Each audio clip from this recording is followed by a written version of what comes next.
Hello and welcome to Tomlin's Harmonica podcast, where I'll be hanging out with players and teachers and having conversations loosely based around harmonica.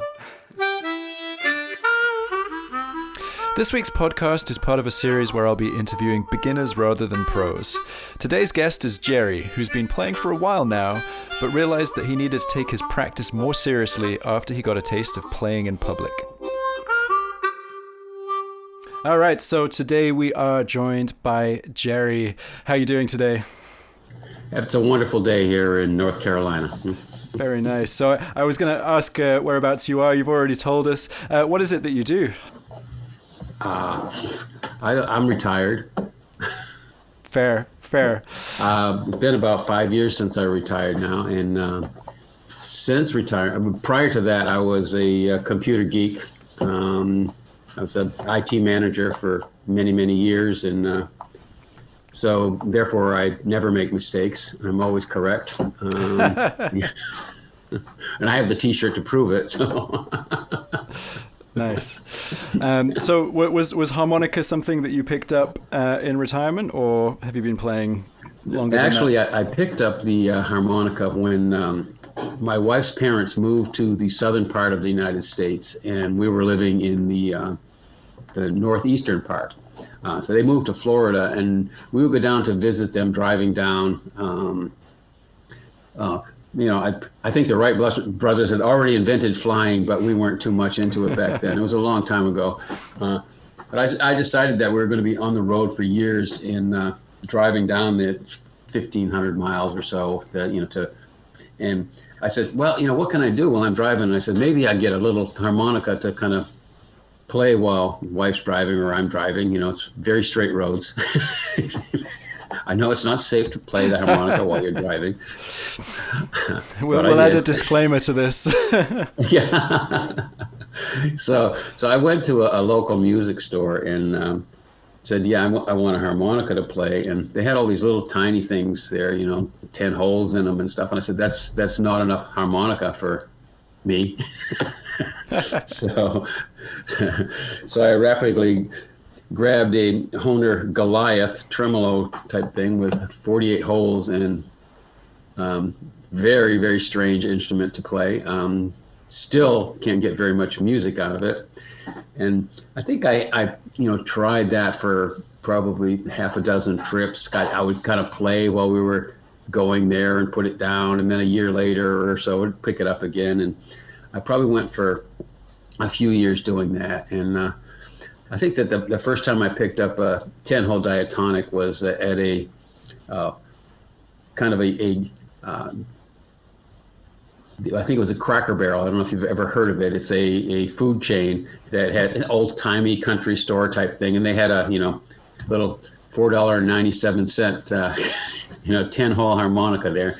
And I picked up that and I said, wow, you can actually play some stuff that sounds similar to music. And I played that for a little while and then kind of put it aside. I grew up in a family with 5 brothers and sisters, so there were 6 of us, and all of us played a musical instrument through grade school and high school. And mine was the trumpet, which, I got, I don't know how much you would say accomplished. I played in the band and the orchestra and could get some music out of it. But about the second year of my lessons, before I went home with my trumpet lesson, my instructor would say, this is what you're going to play for next week. And he'd go, da, da, da, da, da, da, da, da, da, da, and he would play a song, whatever was in the book. And this one particular time he said, I've got kind of a cold. I don't think I can play anything this week. So you're going to play page 37. And I came back in the next week and he says, okay, let's hear what you got. And I went like, da, da, da, da, da, da, da, da. And he kind of looked at me with this blank look on his face. He goes, you can't read music. What? He says, it's supposed to sound like da da da da da da da da da da da. I said, oh, da da da da, and I kind of played it back pretty close to correctly and stuff. So he just kind of shook his head and said, "You got to learn to read music. You really should learn to read music." And so ever since then, I've been searching for an instrument where I didn't have to do a whole lot of reading. Nice. That is a great reason to learn harmonica, and it is one of those things that I get asked all the time. It's like, do I need to learn to read music to play harmonica? And while I think it can be useful, I definitely don't think it's imperative, and sometimes it gets in the way. So that's cool. What kind of made you get more serious about the harmonica? A couple of years ago, we went on a river cruise to Europe, and prior to the cruise, we stopped off in Prague. And I happened to be, I don't think I was playing much before that, but I could almost bend a note here and there, and I could understand a little bit about second position and first position, and saying, okay, if I'm playing, if the song's in G, I'm playing in C. So I knew a little bit about it, and it's like we're in this little pub in Prague with my friends, and this lady that owned the place got out a guitar and started playing, and I just pulled my C harp out of my harmonica and just kind of joined in with her. And my friends were like, what is this? I mean, they thought it was like the New York, symphonic was playing and stuff. It's like later listening to the recordings, it was pretty bad, but I mean, at the time it was such a tremendous rush, and it didn't actually sound too bad unless you start learning a little bit more and then re-listen to it a few months later. And that's kind of what kicked me off. And we got back from that trip. Like I said, that's about 2 years ago, and I think that's when I started looking at YouTube. And within a couple of months, I signed up for your lessons, and I'm kind of an on and off again kind of person. It's like the first 3 months I was, charged. I'd taken notes and keeping track of where I was, and taking my time and doing this and stuff. And then I get to this point where I say, I'm not really making all that great progress. I'm accomplishing some things, but then I started going like, well, how do you do this tongue flutter thing? It's like, I'm okay, this is like, 6 years down the road from where I'm at, but it's like, maybe I'll just try that a little bit. So I kind of lose track of my progress, divert down tiny roads that may lead somewhere, and you pick up a little bit of this and a little bit of that. And then after doing that, and usually ends in a little bit of frustration, and then I have to kind of rewind and go, okay, where was I? And back up to a more structured approach, which your classes do a very good job of. But it's, like I say, I can be my own worst enemy sometimes. Yeah, I think that's a really classic scenario. Well, firstly, I'd say don't beat yourself up about it, and secondly, just be aware that we're kind of in a wonderful time for learning any instrument right now, where everything is out there. You have experts in kind of the most niche areas of every single instrument, so you can go really, really deep on something super specific, and that's really exciting. And maintaining the discipline of just following one path is tough. I think if you can kind of come back to it every once in a while, and personally, I've been playing music for such a long time that I don't practice all the time, but I go through periods of kind of quite heavy practice and then consolidation for a few months, and then I come back to it and alternate between the two. And I think that's a healthy relationship, and as long as you can see generally forward momentum, that's the main thing. That's one of the things that I find myself doing. Is like I'll put on some backing tracks and just play. And one of the things that my wife recently bequeathed me this little Samsung GearFit Pro type stuff, and it's loaded with backing tracks, and I can just double click this button and send it off to a thing. So it's nice. Don't even need my phone anymore. It's a handy little watch. I love this watch now because I can just go click click, and I have a bunch of your backing tracks on there, and get me a Bluetooth speaker, and off I go. But so like I say, I enjoy playing it, but I find myself some days just feels like music flows, and other days it's like I'm so repetitious. I'm not hitting or feeling things, and it's like, okay, maybe it's this particular track, and I'll try another track. Some days are just like you just feel like nothing you can play is wrong, and other days it's like I know better than this, and I'm in I'm in a loop, you know. So somewhere along, I went from having this little $4 type thing to I think I purchased a Lee Oscar in the key of C, and it's like, and since starting lessons and following your tutorials and stuff, I have sort of submitted to that thing. You know, if you've got enough equipment, you can do anything.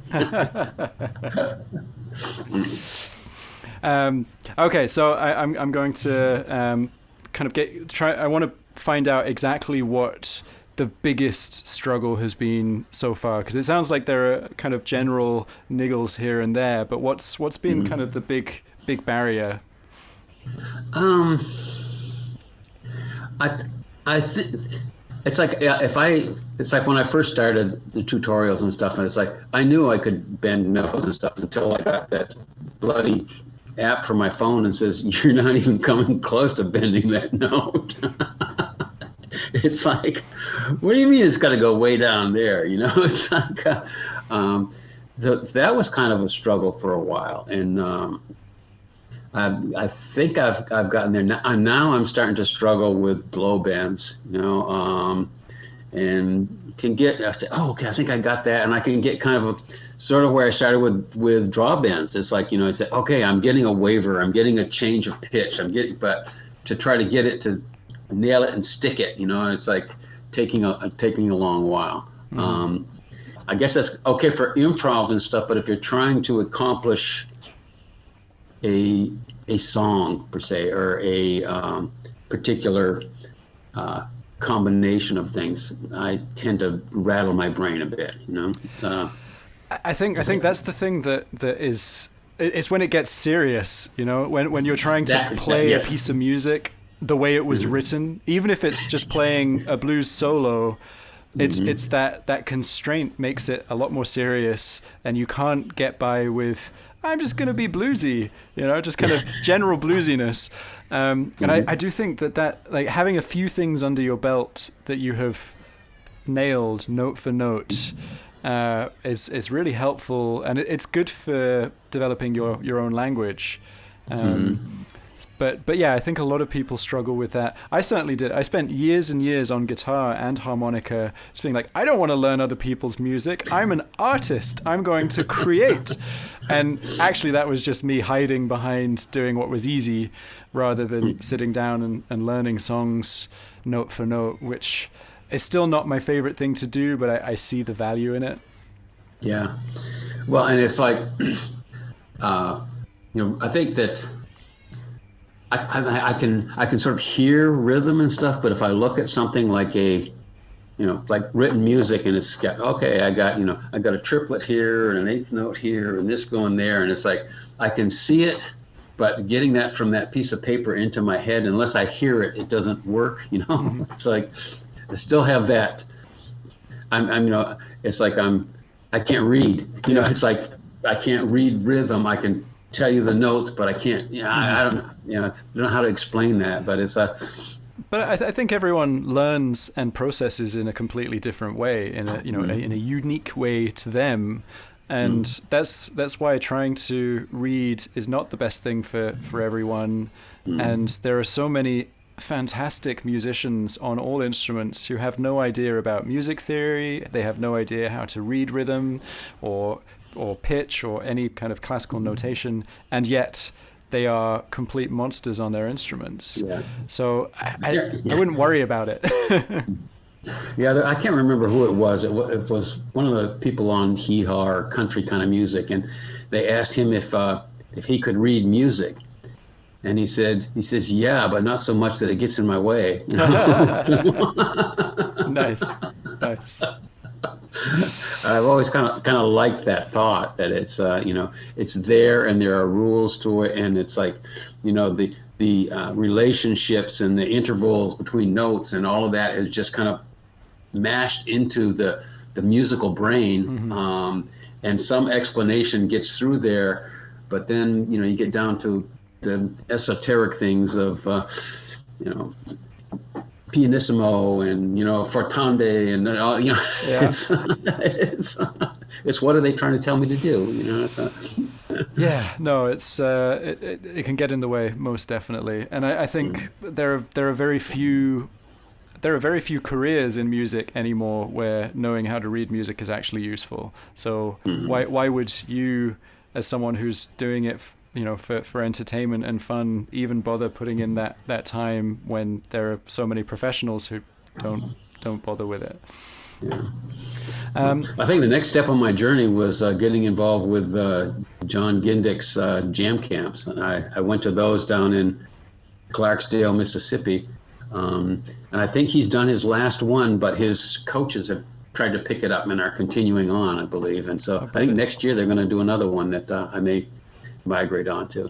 In fact, when I did it, I was on a walk with my wife, and I go, they got this camp thing for playing harmonica, and I don't know, it's like $1,000 or some amount of money, and I'd have to travel there. And she goes, "Oh, you should go do it." And I go, "Really? Really? I should do that?"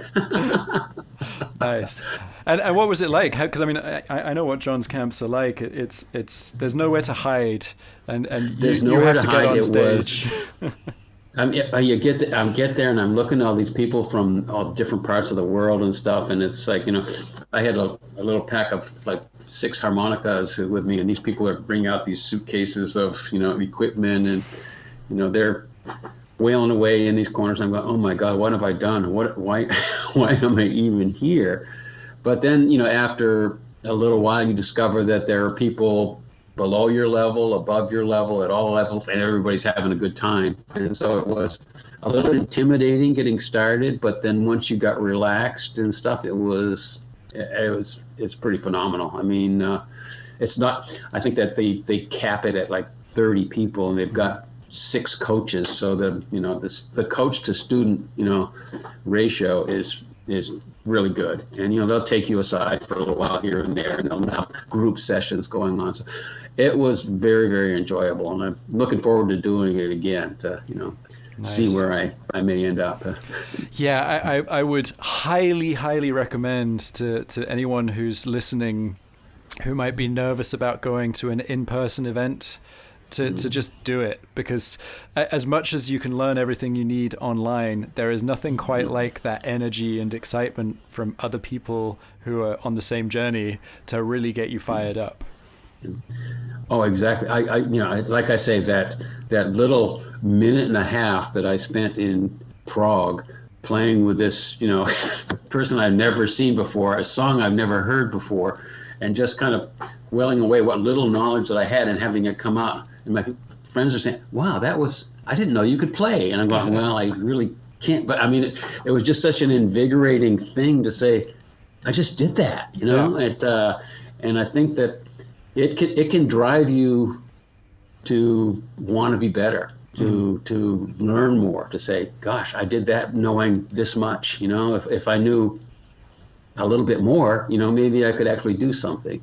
And before this COVID type thing came into place, there's actually a little group that plays locally that invites, people up to play their own instrument with them. They're kind of a blues type following type thing. But I was just about ready to make that break to get back on that when all this stuff started happening. And so I'm anxiously awaiting for that to come back, because I think that it's for people that have, it's you're nervous, you do that, but it's like, I mean, music falls on the ears of people that appreciate it. And it's like, you can be terrible and people say, "Wow, you did that. Good job."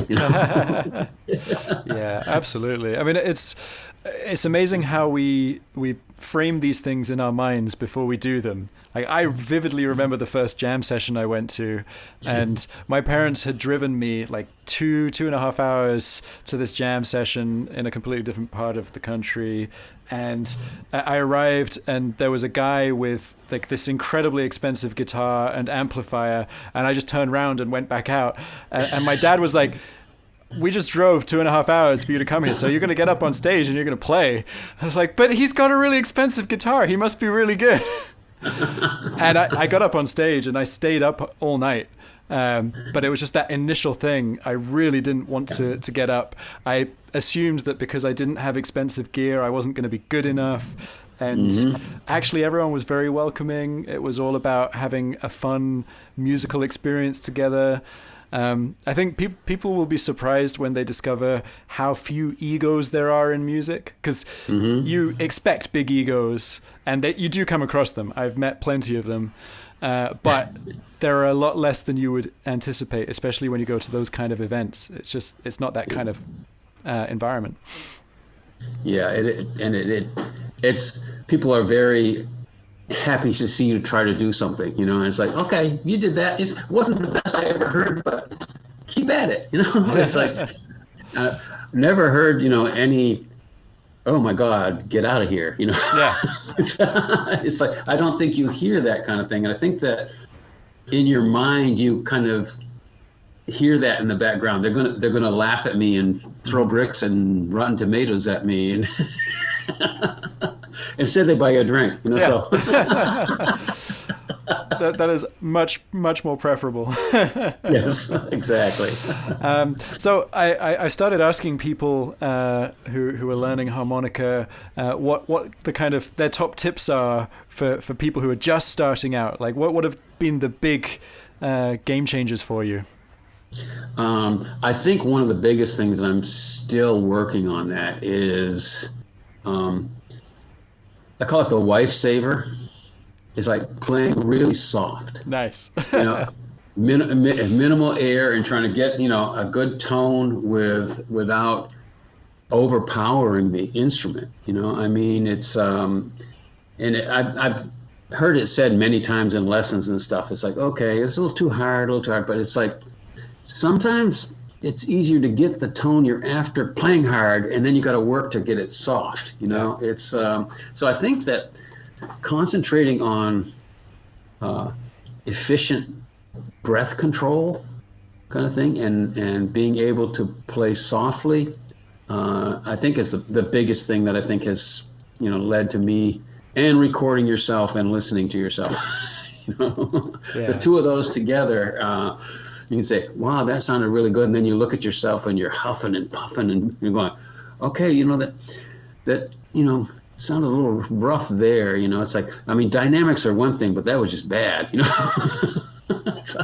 And I think that controlling it and getting that level, I think that helps with acoustic. And like I said, when I went to the jam camp and they stuff a microphone in your hand for the first time, being able to control that breath is even more important in an amplified world than it is in like an easy acoustic world. So breath control.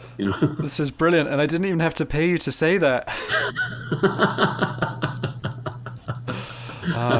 I sometimes jokingly say to my wife that when I'm doing feedback for students, that I could just have a T-shirt made saying "play less hard" and just kind of point at that, because it is the one bit of feedback that I give most regularly, that and relaxing.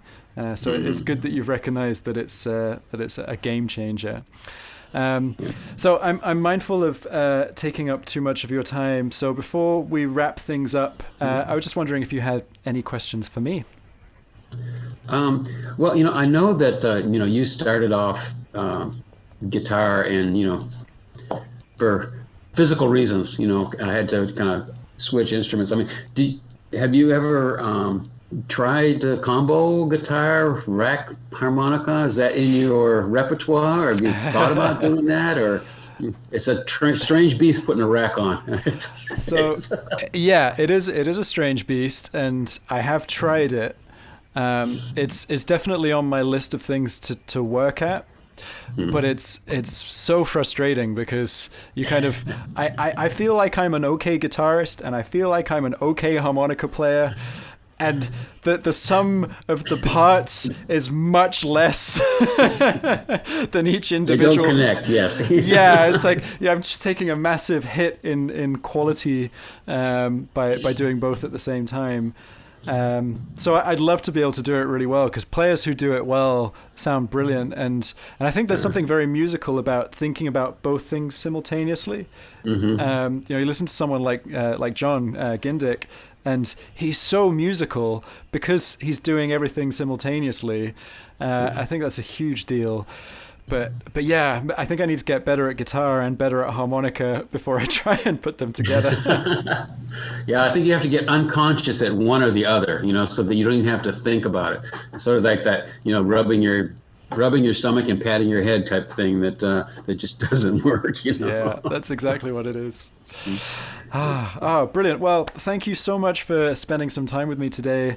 I'm sure that people will really enjoy hearing about your journey so far, and maybe we can do a kind of follow-up in a couple of years' time and see what's happening, see if you're fronting your own band or... Yeah, there you go. Relaunching Hee Haw in the US of A.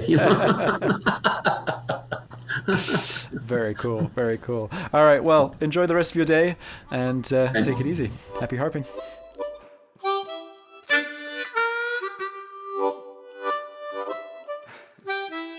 Thank you so much for listening to this episode of Tomlin's Harmonica podcast. Don't forget to subscribe and leave a rating and review on your podcast player of choice. Join me next Monday for the next episode. Happy harping!